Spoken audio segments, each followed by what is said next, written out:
Então, hoje nós vamos trazer uma parte do Evangelho que é belíssima, que é a parte que tem músicas e que Paulo, com certeza, em sintonia com Jesus, nos trouxe essa epístola, né? Ele escrevendo aos Coríntios, mas ele estava escrevendo à humanidade inteira. E o interessante é que o Pedro, né, quando lia as mensagens, dizia, olha, com certeza essas mensagens são do alto, são do mais alto, porque Pedro foi o apóstolo dileto de Jesus, esteve com Jesus e conseguia compreender as nuances, né, dos processos. E Paulo realmente deixa uma obra complementar no Evangelho de Jesus. E depois, obviamente, nós tivemos tantas outras, né? São Tomás de Aquino, Santo Agostinho, as próprias obras de Allan Kardec, Rusteng, e hoje com as obras de André Luiz, nos esclarecendo em relação ao bem, em relação à nossa evolução. Mas vamos lá, vamos compreender um pouquinho, porque essas lições nos fazem compreender a caridade, este processo do sentimento, esse processo profundo do exercício do amor verdadeiro que a caridade representa, né? Então, vamos lá, deixa eu só organizar aqui. Aê, muito bem. Vamos ver aqui se a gente vai conseguir enxergar direitinho. Esse eu vou ter que arrumar aqui. Aqui. Necessidade da caridade segundo São Paulo. Eu tinha que ter cantado a musiquinha aqui, eu não cantei. Tem uma música que a gente canta, né?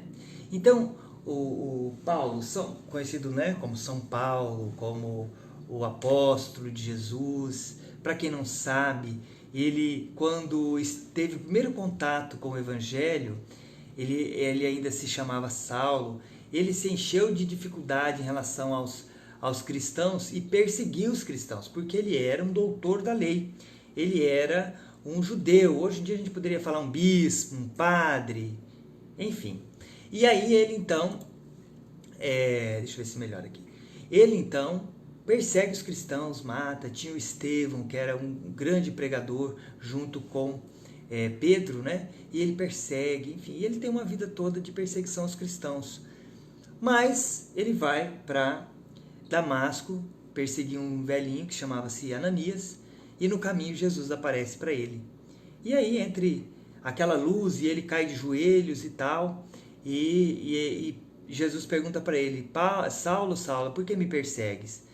E aí ele se toma de transformação naquele momento, reconhece Jesus como Cristo, aquele que já vinha sido anunciado pelos profetas, Isaías e tantos outros. Ele reconhece realmente que ele estava errado, e aí ele responde, Senhor, o que queres que eu faça? E aí nesse momento Jesus responde para ele, vá até Ananias, que Ananias vai ter a resposta. Ele que estava indo a Ananias para matá-lo, né, persegui-lo, então é o Ananias, o perseguido, que vai dar as diretrizes para ele, e ele transforma o processo. Tem uma vida de grande sofrimento, de lutas, mas ele sai pregando o Evangelho. Ele sai, deixa eu virar aqui, ele sai para levar o Evangelho aos gentios, ao mundo inteiro.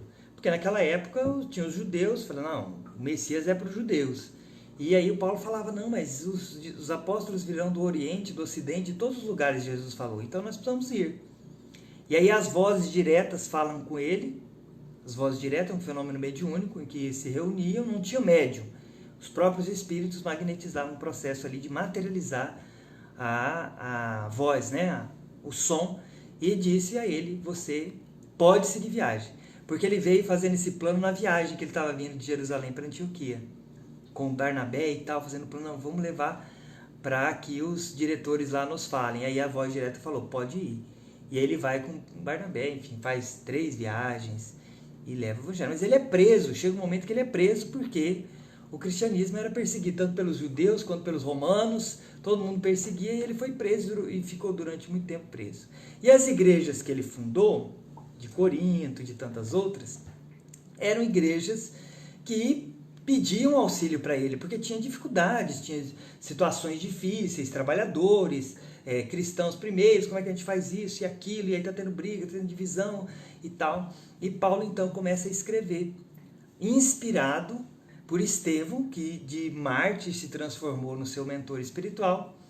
E aí ele tem toda a obra dele, são as cartas, né?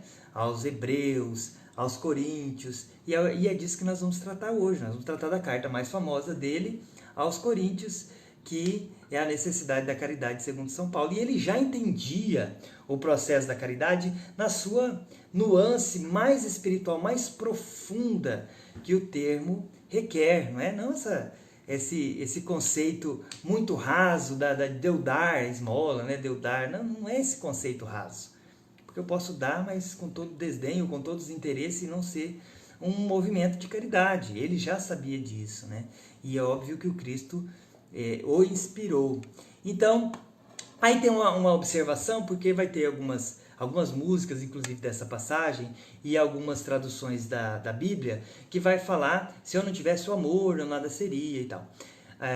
Allan Kardec pega a tradução de Sisu, se eu não me engano, e essa tradução está escrita caridade. Muitos estudiosos vão dizer que ela representa o melhor sentido que Paulo quis empregar ali. Mas nós estamos falando do sentimento superior, nós estamos falando daquele processo que Jesus abordou. Pode ser com a palavra amor também, mas ele queria dizer do exercício sublime da caridade, do exercício do amor.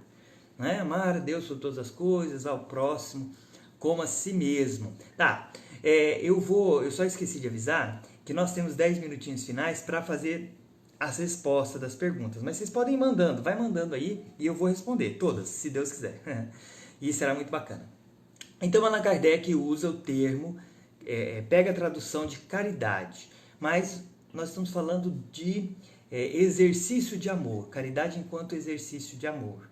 Então, ela fica bem, o termo fica bem mais amplo diante do que ele vai ensinar. Vamos lá, então. Vamos à passagem, né?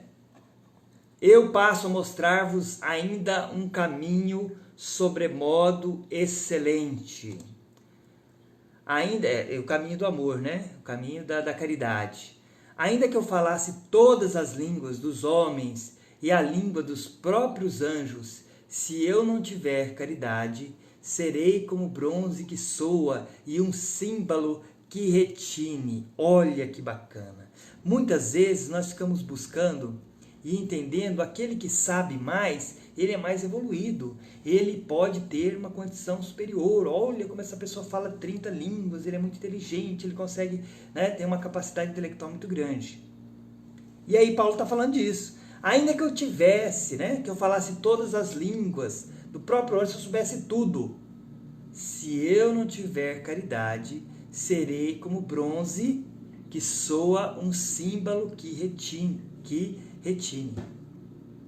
Então Deus distribui as suas bênçãos para todos. Nós temos as bênçãos divinas em abundância, mas podemos utilizar conforme nós queremos. Agora, com o elemento da caridade, nós vamos utilizar esses benefícios, ou essa potencialidade. A gente tem pessoas que vão chamar de dom, vai utilizar o dom em benefício do próximo. Não é? Tem uma passagem de Jesus que é muito bacana, ele fala assim, que se a luz que há em ti for trevas, quão grandes serão tais trevas?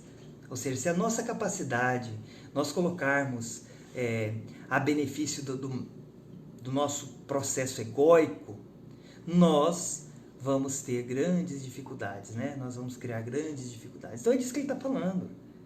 Poder, essa ânsia de poder, de destaque que nós temos, isso tudo sem o amor verdadeiro, sem a caridade verdadeira, aquela que vai ao ponto do sacrifício, sem ela, serei um símbolo que retine. Apenas uma coisa que faz barulho e que atrapalha os outros. Se é que a gente, né, que chama atenção, mas que não tem fundo. Adiante. Ainda quando tivesse o dom da profecia, que penetrasse todos os mistérios e tivesse perfeita ciência de todas as coisas, ainda quando tivesse toda a fé possível, até o ponto de transportar as montanhas, se não tiver caridade, nada sou. Olha que coisa fantástica! Olha o que ele está falando. No centro espírita, nós temos o estudo da mediunidade. Né? E cada um tem a sua capacidade mediúnica. Tem pessoas que têm uma capacidade maior, uma capacidade menor. E aí, nós, na nossa dificuldade, podemos trazer a ilusão de que por a pessoa ter uma capacidade mediúnica tal, ela guarda elementos espirituais superiores. Não guarda. Vale o mesmo programa da inteligência, vale para a mediunidade, que é um dom, que é um processo. Porque a pessoa pode ter a capacidade mediúnica que for, mas ela pode utilizar essa capacidade mediúnica não para a caridade legítima. O Chico, todas as mediunidades, maravilhoso, usou toda a sua potencialidade mediúnica para o campo da caridade. Tanto é que floresce.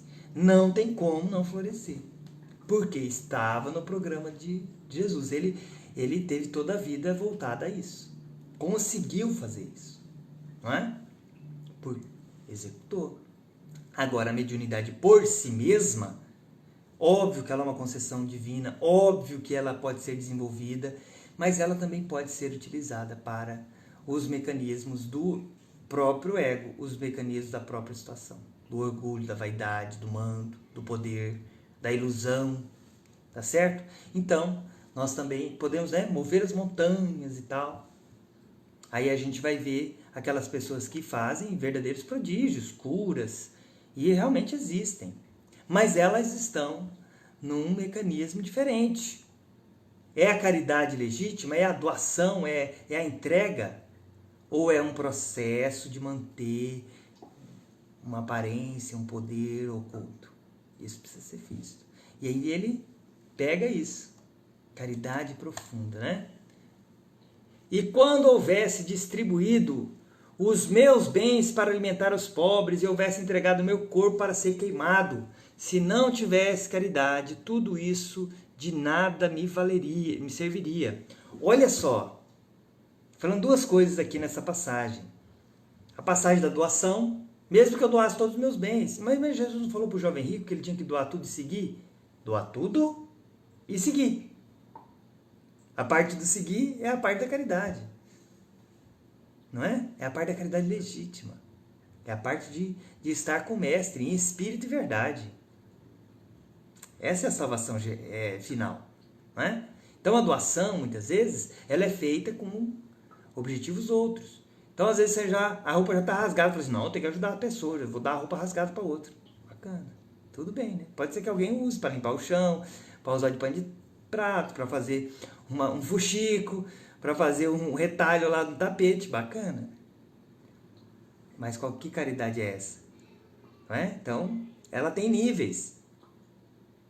Não é verdade? Então, a caridade não é o gesto simplesmente de dar uma coisa para a pessoa. Ela é o gesto do exercício do amor para aquela pessoa. Compreendendo que aquela pessoa é filha de Deus, compreendendo que Deus habita nela também, e que Deus pode te utilizar como instrumento de auxílio dela, no processo da nossa harmonia coletiva. Então a caridade é bem mais profunda do que simplesmente uma doação de alguma coisa mecanicamente, né? Muito bem. Se eu entregasse o meu corpo para ser queimado, então tem essa outra parte, porque às vezes a pessoa tem o outro extremo de prodigalidade, que não cuida das suas coisas e doa tudo e fica na dificuldade. Né? Então, mesmo que tivesse doado tudo e não tiver caridade, porque a caridade está também em não ser o peso para os outros e ter capacidade de auxiliar os outros quando possível. Então, é muito mais profundo do que simplesmente... Não é? Porque fala assim, então quer dizer que é só eu doar tudo e virar mendigo que eu vou para o céu. Não, não é, não vai. Porque você, como mendigo, vai ser peso para os outros. Agora, você vai falar assim, não, eu vou viver tal. Mas e o seu compromisso com a sua família? Você vai abandoná-los? E a caridade aí com a sua família? Com o filho e tal, né?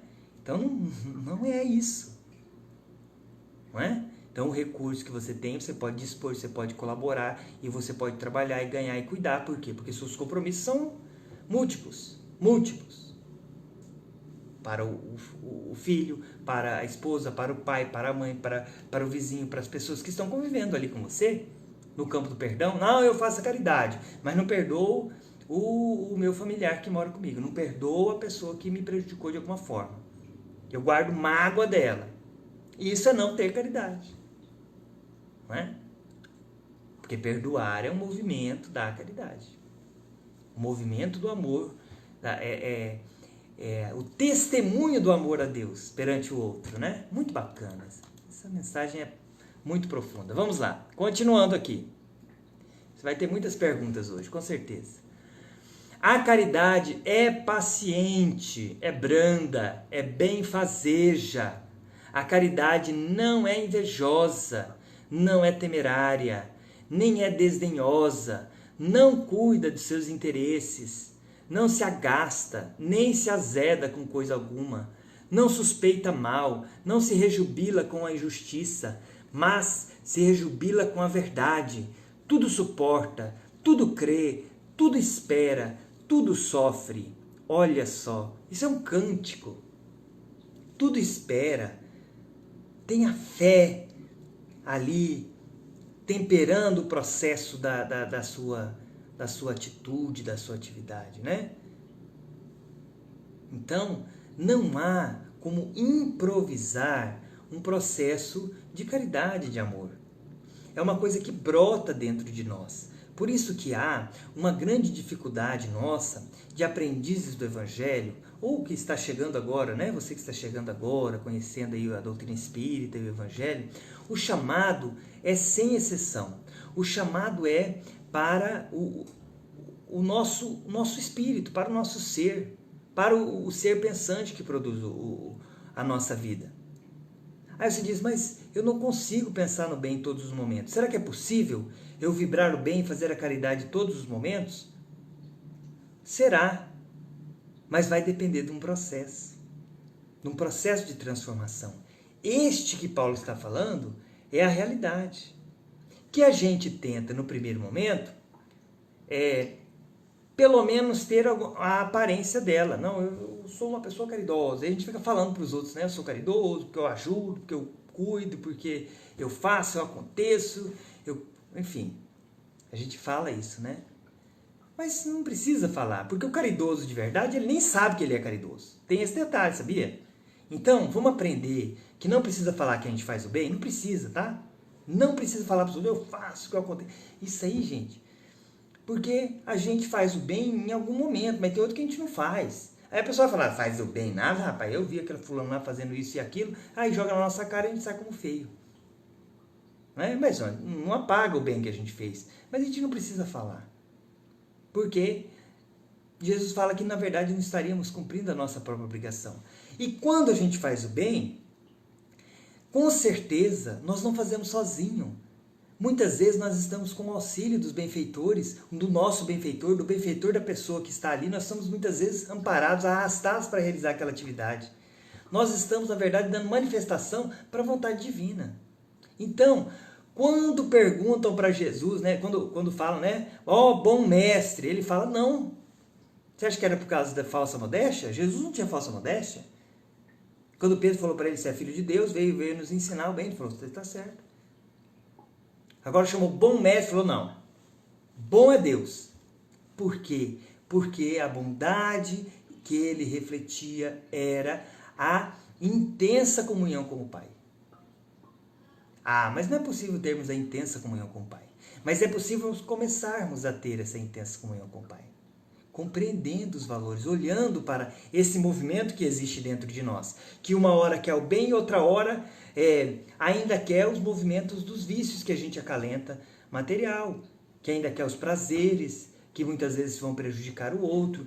E vivemos em conflito. Até conseguirmos, aí através do autoconhecimento, através do conheça-te a ti mesmo, que vai desabrochando esse Deus que habita em nós. Se Deus está dentro de nós, vamos fazer um raciocínio aqui. Isso aqui às vezes é meio... Vamos tentar. Se Deus habita em nós, Jesus falou isso, e nós podemos sentir através dos nossos sentimentos. Né? Nós não podemos ver, mas nós conseguimos sentir.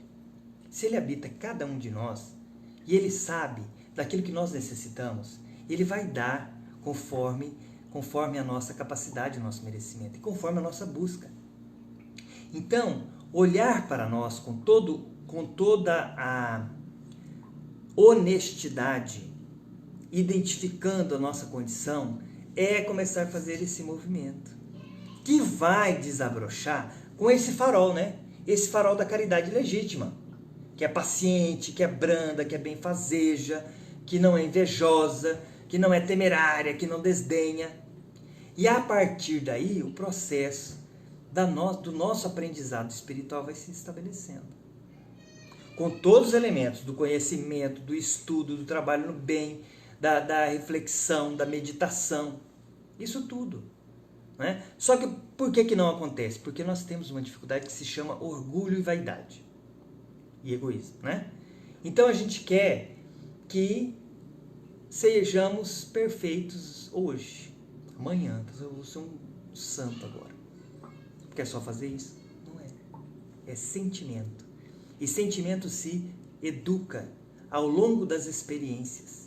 Se educa ao longo da identificação das nossas situações. Então a pessoa muitas vezes está lá, chega na casa espírita, ou enfim, ou qualquer situação, e qual que é o movimento que ela está fazendo? Geralmente é esse, que é o nosso, né? Olha, minha vida é ruim, péssima. Mas por quê? Porque meu pai não presta, minha mãe é ruim, meu marido, meu filho, meu papagaio, meu periquito, meu emprego, a vida, o mundo é ruim. Meu Deus do céu, nada presta nesse mundo, o que eu vou fazer aqui? Bacana. Né? Então, muito bem. Se nada presta, como é que é você? Eu não presto muito mais. Ai, meu Deus, eu acho que eu sou culpado de tudo mesmo, eu que não consigo ver nada de bom, então eu sou... Não, Deus está em você também. Deus está em você também. E está neste mundo todo. Nós é que estamos enxergando só essa parte ruim, porque nós a cultivamos em nós. Não é? A trave está no nosso olho. E aí nós temos que começar a fazer um movimento diferente. Se Deus está em mim, se Deus está em tudo, algo de bom tem. Não é? Mas o mal existe. Existe. Mas eu não vou mais produzir ele. Eu não quero mais produzir ele. Mas eu vou me pegar fazendo, né? Vou me pegar falando mal dos outros, eu vou me pegar querendo me vingar, eu vou me pegar irritado com a pessoa, eu vou me pegar ingrato com uma situação. Aí eu preciso identificar esses momentos. E não fazer o movimento inverso. O que eu faço? Não, é culpa do outro. Não, mas eu fiz isso, mas olha o que a pessoa me fez, rapaz. Quem quer aguentar um negócio desse? Aí a gente transfere. E não assume. E vive a vida, e reencarnações, botando culpa nos outros. E chega até o ponto do suicídio. E chega até o ponto de enlouquecer. E você acha que no plano espiritual não vai continuar enlouquecido? Vai continuar. Muitas vezes precisa de reencarnações dolorosas para recuperar a sua lucidez. Que se perde por esse movimento. O movimento egóico. O movimento de auto-aniquilar-se. E aniquilar tudo. No sentido de achar que nada é bom e que você também não é bom. Então nós precisamos acender o outro pavio. Falei, peraí, o que eu preciso fazer então? Se eu estou nessa situação é porque eu produzi. E eu faço parte deste meio. Não é? Não estou com meu marido por acaso, não tenho meu filho por acaso, nada é por acaso. A doutrina espírita já nos ensinou. Nada é por acaso, nada. Então para com essa sem graceira, como diz o outro. Nada é por acaso. Tá? Não é questão de se diminuir. É questão de olhar a realidade. E mesmo nessa dificuldade, quantas bênçãos nós não temos. Não é? Só lembrar, é só olhar para as coisas que a gente tem e imaginar se a gente perdesse essa coisa. Como ia ser se eu perdesse tal coisa? Como ia ser se eu perdesse o meu marido? Como ia ser se eu perdesse o meu pai? A minha mãe? Muitos de vocês aqui, né, tiveram perdas recentes e estão sofrendo a dor da perda. E aí a dor também é de imaginar, poxa, será que eu não aproveitei tudo? Será que eu fui ingrato nessa situação, né? Então nós precisamos identificar esses processos. E a partir daí, Deus vai se manifestando, nos utilizando como instrumentos, porque é isso que faz com que a gente pratique o bem de verdade, sendo instrumentos da bondade de Deus. Olha que bacana, não é bacana? Aí Allan Kardec, ele termina aqui. Ele termina. Agora essas 3 virtudes, meu Deus do céu, a fé, a esperança e a caridade permanecem, mas entre elas a mais excelente é a caridade. É a caridade, óbvio. Óbvio que não existe a caridade verdadeira sem a fé, né? Sem a esperança, sem a crença em Deus. Essa verdadeira, ela não consegue ser atingida sem esses elementos, né? A sublime. Estou dizendo que uma pessoa que se diz ateia é uma pessoa que não possa fazer o bem. Pode amar, pode fazer tudo bem. Mas, obviamente, que mesmo aquele que se diz não crer, ele tem a sua condição espiritual e logo vai compreender a bondade divina, né? Seguindo aqui, ao comentário de Allan Kardec, de tal modo compreendeu São Paulo essa grande verdade. Coloca assim, sem equívoco, a caridade acima até da fé. É que a caridade está ao alcance de toda a gente, do ignorante, como do sábio, do rico, como do pobre, e independente de qualquer crença particular. Define a verdadeira caridade, mostra não só na beneficência, como também no conjunto de todas as qualidades do coração, na bondade e na benevolência para com o próximo. Tá certo? Então tá aí o resumo do programa da caridade, do bem, do exercício do bem, né? Porque Deus é Pai de todos, do mais malvado ao mais bondoso que aqui estamos. E nós precisamos aprender esse processo da irmandade que nós estamos envolvidos, da irmandade, né? E da presença do Pai, da grande família que nós estamos. E aí aqui, um outro comentário. Fora da igreja não há salvação e fora, deixa eu ver se melhor aqui. E fora da verdade não há salvação. Enquanto a máxima fora da caridade não há salvação assenta um princípio universal e abre a todos os filhos de Deus acesso à suprema felicidade, o dogma fora da igreja não há salvação, longe de unir os filhos de Deus, separa-os, alimenta e sanciona a irritação entre os sectários. Isso melhora. Oh, meu Deus, meu celular aqui está dando tilt. Dois diferentes cultos que reciprocamente se consideram malditos na eternidade, embora sejam parentes, amigos, esses sectários. É, pois, um dogma essencialmente contrário aos ensinamentos do Cristo e à lei evangélica. Não é? Então, agora nós vamos às nossas perguntinhas aqui. Essa questão é uma questão ponto passivo, né? Claro que nós vemos muitas pessoas que estão em várias religiões e podem exercitar o bem na sua mais bela pureza. Assim como uma pessoa pode conhecer toda a doutrina espírita, escrever livros até, ser dirigentes de casa espírita, fundar instituições. Como diz na mensagem, né? Mesmo que eu soubesse dos anjos, se eu materializasse, que eu fizesse tudo que tivesse que fazer, se não tiver a caridade no coração. Né? Tem um livro do Divaldo, do Manuel Filomeno de Miranda, que mostra no plano espiritual o Vale dos Espíritas, onde os espíritas decaídos ficam. Grande sofrimento. Que achou, falou assim, não, eu conheci a doutrina espírita, sei que eu tenho a reencarnação, sei que eu tenho a vida após a morte, está resolvido o problema da minha evolução. Agora é só curtir, então, estou aqui, tal. Não é bem assim. Não é bem assim. Se não tiver caridade íntima do coração, aquela caridade que perdoa qualquer ofensa, aquela caridade que é solícita, né? Como na parábola do bom samaritano, que deixa tudo e ampara o outro. Né? E essa bagagem intransferível vai estar conosco, sem tirar nem pôr. Então o que nós podemos fazer? Podemos começar a olhar para nós, de verdade, e não só externamente. Falar assim, não, sou fulano, eu vou conquistar tal posição. Isso aí não garante. Não garante processo evolutivo. Amor garante. Amor verdadeiro. Amor que dá sem esperar em troca.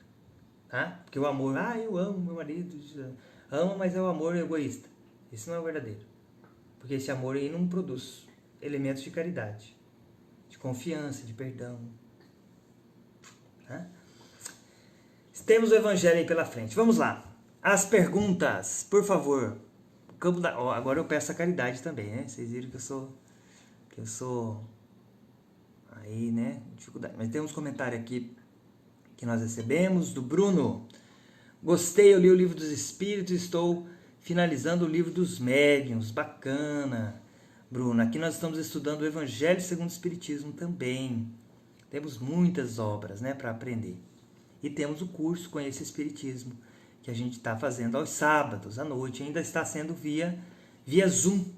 Tá? Depois, se quiser, você nos contacte aí pelo telefone que é divulgado aqui na nossa página, que a gente te inclui lá no grupo do WhatsApp e você já participa da aula no próximo sábado, às 17h30, horário de Primavera do Leste. Você viu? Primavera tem até horário de primavera, hein? Cadê as perguntas, meus amigos? Vamos lá? O pessoal já me ajuda aqui no campo das perguntas. Mas eu vou comentando um pouquinho sobre o Paulo, né, que é a nossa grande figura. A Helenilda mandou uma aqui para me salvar, né, Helenilda? Depois a gente comenta um pouquinho de Paulo. Quando é que a gente sabe que perdoou de coração? Será que eu vou fazer igual a pessoa que faz a resposta com outra pergunta, né? Será que é importante saber se a gente perdoou ou não? Por que é importante saber se a gente perdoou ou não? Porque quando eu não perdoo, eu sinto meu coração apertado, eu sinto dificuldade só de pensar na pessoa. Tá aí a resposta, né? Geralmente, Helenilda, Bruce, eu falei errado seu nome, Bruce? Desculpa aí. Geralmente, Helenilda, a gente vai saber quando a gente tem a condição de auxiliar aquela pessoa e compreender que ela está em erro ou não. Agora sim, o que a gente espera para poder perdoar? A gente espera que a pessoa se arrependa do erro e transforme a sua atitude, e aí fica fácil da gente perdoar. Né? Então isso realmente a gente espera.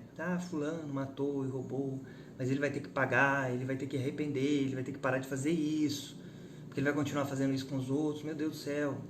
Né? No plano espiritual, o que os espíritos superiores fazem? Muitas vezes eles são as vítimas dos algozes, né? E aí o que eles fazem? Eles auxiliam no campo da prece, da fraternidade, do auxílio, e socorrem, e trabalham para auxiliar essas pessoas que ainda estão fazendo mal. Muitas vezes para eles mesmos, que fizeram mal para eles mesmos. Tá? Então, Helenilda, o caminho é a caridade também, para com essas pessoas. A caridade legítima não significa, Helenilda, que a gente vai se submeter ao erro da pessoa. Isso é diferente. Né? A caridade é diferente. Submeter ao erro, submeter à situação vexatória que ela muitas vezes impõe, né? Da violência. Então, isso não significa caridade. Agora, caridade, sublime para aquele, né? Para o algoz e tal, é esperar em Deus que Deus o abençoe, o corrija, o traga condições para ele se arrepender de verdade, né? Vale dos Espíritos, tem muitos livros, né, Belmira? Meu amigo, se a pessoa pobre, Val que perguntou, é a Val, acho que é a Val. Se a pessoa é pobre, o que ela vai poder doar se lhe falta até o alimento para seus filhos? Val, a doação mais importante não é do recurso financeiro. Todas as pessoas têm recursos morais, espirituais, né? As mãos são recursos, os olhos são recursos, a boca são recursos, ouvidos. O pensamento é o maior dos recursos que a gente tem, que a gente pode se ligar a Deus. A inteligência, a leitura. Então ninguém é tão pobre que não possa, no mínimo, fazer uma prece. Aí você fala assim, mas e aquelas pessoas que estão em situação de idiotia, sem nenhuma lucidez? Essas agora estão como que internadas, né? numa encarnação de internação. Ela vai desencarnar e logo vai ganhar a lucidez. Agora, quem tem a lucidez pode fazer a caridade. Viu, Val? Pode fazer o bem. Perdoar não é esquecer, é pensar no acontecido sem mágoa. Isso é um movimento, viu, Lígia? É um movimento também da gente entender por que que aquela situação está causando tanta mágoa e por que que eu me submeti àquilo, qual que é aquele sentimento que está em mim. Eu diria que o conhecimento de si mesmo nos auxilia muito nesse processo, tá?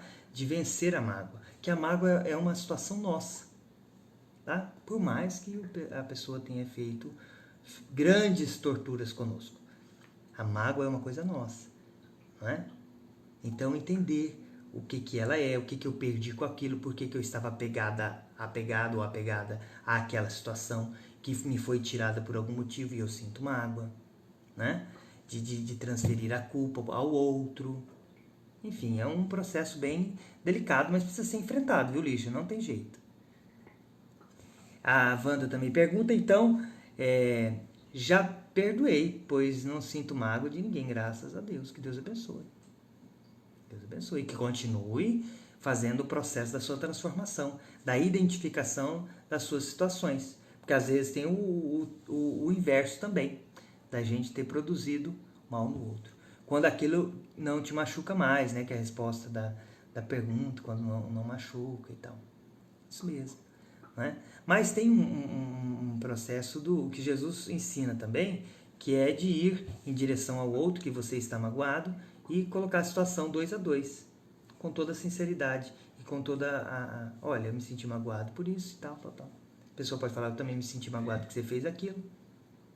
E aí você fala, não fiz, é problema seu. Aí ele fala para você, você não fez, eu não fiz também, problema seu. Aí isso fica na situação difícil. E aí você vai orar para Deus para que Deus o abençoe. Mas reconhecer o seu ato mesmo, né? Michel também pergunta aqui, né? Quando a gente se arrepender do erro e busca o perdão do outro e não o tem, o que fazer? O perdão que a gente precisa, Michel, é de Deus. Tá? O perdão que a gente necessita é o perdão de Deus. E ele se dá se a nossa consciência está tranquila de que a gente se arrependeu de verdade e que a gente buscou a reparação. Se você não pode reparar para aquela pessoa que você prejudicou, você pode modificar a sua conduta e produzir coisas boas para as outras. E Deus vai organizar para que essa situação seja dissolvida, tá? Então a gente precisa do perdão de Deus. O perdão da outra pessoa pertence a ela, não a você. Agora o perdão de Deus vai te dar a condição de alçar voos sem a necessidade, porque a gente sempre está muito preocupado com a opinião dos outros. E a principal opinião que nós precisamos ficar preocupados é de Deus. Caridade é doação, doar tempo, né? Doar o tempo. Quantas pessoas não querem doar o tempo, né? Doar atenção, ela falou aqui, né? Muito obrigado, que Deus abençoe, né? Às vezes podemos doar nosso tempo, um sorriso, palavras, encorajamento, nem sempre são coisas, e às vezes são tão importantes, né? Um abraço fraterno, sincero, um amparo, né? E isso também a necessidade às vezes bate as portas, a gente precisa abrir o nosso bolsito. Doar que sobra não é caridade. Podemos dizer, né? Às vezes sobra e para aquela pessoa, os espíritos falam em várias mensagens, doa do que te sobra, que às vezes é um banquete para aquela pessoa que está precisando. Então, às vezes está sobrando, você joga fora e não doa. Então, era melhor que tivesse doado, né? Então, tem isso também. Agora, o gesto é que vale, né, Lígia? Sobrou, mas é o meu gesto, eu embalei, organizei e fui levar com toda a caridade. Né? E não achando que nada que a gente faça, achando que a caridade vai dar certo. Doa por quê? Porque eu acho que é uma obrigação, né? Você vai desperdiçar? Você não pode colaborar com outra pessoa? Às vezes vai ajudar outra pessoa. E essa pessoa está te ajudando, porque você não tem onde guardar, enfim, né? Pronto, às vezes é a pessoa que está te fazendo caridade. E tá ótimo. E a gente acha muito bom, né? Bacana. Me ajudando aqui, eu preciso fazer minha faxina no meu armário, essa roupa aqui eu já não estou mais querendo usar e tal. Doa para uma pessoa e vai jogar fora por quê? Porque para uma pessoa pode ser muito bonita, importante, ela pode se sentir alegre, contente. Por que não? Agora, você não vai cobrar caridade por causa disso, né? Edinho, sem Estevão, Oh, meu Deus, já estamos no nosso horário, vamos fazer a prece aqui. E os médios fazem a vibração neste momento, viu, gente, da prece, e a gente recebe o passe à distância.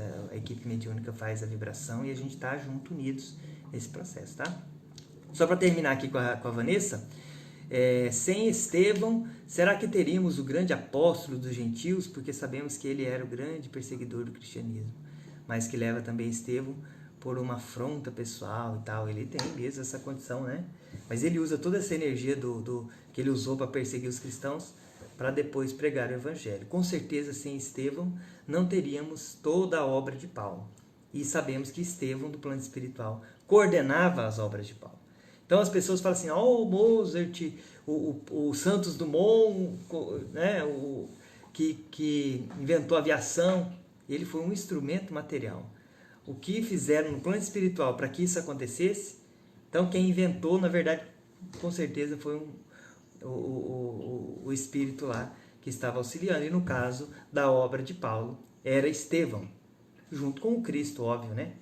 Coordenado pelo próprio Cristo. Certo? Então, muito bem.